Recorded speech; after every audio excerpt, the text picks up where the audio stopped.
spark in you. It's amazing. Whatever you choose to do with it, you'll be great. Our family doesn't run from things. You're the best of all of us, Miles. You're on your way. When do I know I'm Spider-Man? You won't. That's all it is, Miles. A leap of faith. Miles Morales is Spider-Man. The thing about it is, there's so many risks to take, so many obstacles, so many things to do, so much things to handle all at once. But this is what comes with being Spider-Man. Miles is only so young, and he already has to take up the mantle of being a hero. After his Earth Spider-Man has died, he has become the main protector of his Earth. And this is such a big task to handle, such a big responsibility for a teenager. There's so much more for Miles to learn about being a hero. It's more than just how you portray yourself and what you do. It's about people looking up to you, how they see you, being more than just a hero, but a symbol. Doing the right thing is just a big part of Spider-Man's character.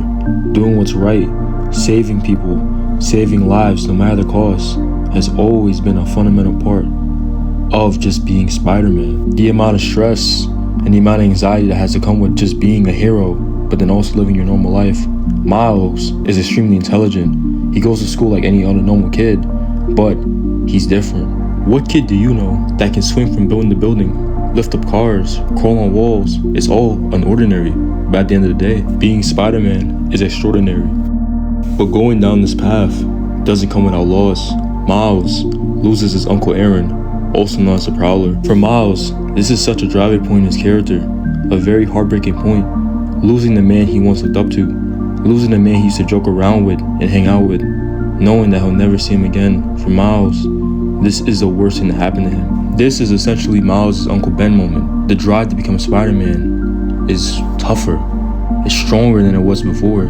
The drive to do better, to make sure this happens to nobody else, has become more potent. Even after all this, Miles isn't alone. He has his friends still, the other Spider-Mans.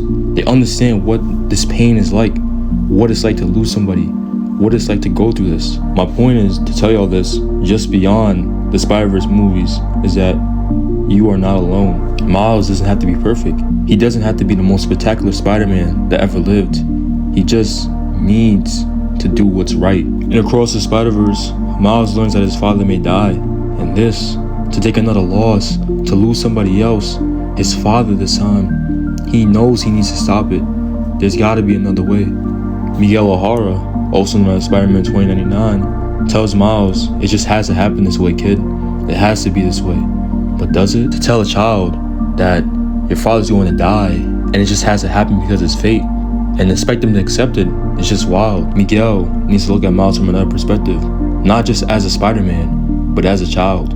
Even when Miles feels like he's been betrayed by potential lover, Gwen, and a friend, and his mentor, Peter B. Parker, he still has support. My goat, Spider-Punk. Spider-Punk knows what it's like to be rebellious and go against something and stand for what you believe in. Even without really knowing Miles, he still supports him and is there for him because he can understand where he's coming from. Miles is rebelling against what's supposed to be the norms of being Spider-Man, sacrificing everything, losing somebody. But Miles never picked to be Spider-Man. He never chose this kind of life for himself.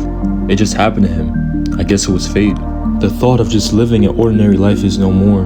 Miles is now in a greater position than he once was. The power of doing so much more, knowing what you're capable of, but then also feeling small in your own world. Getting transported to the other Earth is just an example of how diverse the world is, and how there's so much more that we don't know, and how much more do we have left to explore. Miles getting trapped in that Earth where he's supposed to be is just more than him just being on said Earth. It shows us that, a sense of belonging, where we really belong, where are we supposed to be? There's much more than just getting trapped on that Earth. The truth is, anyone can wear the mask, anyone can be Spider-Man, regardless of your background or where you come from. And it shows us truly that deep inside, we all can be a hero, and there's more to us than we know. But just remember, at the end of the day, with great power comes great responsibility.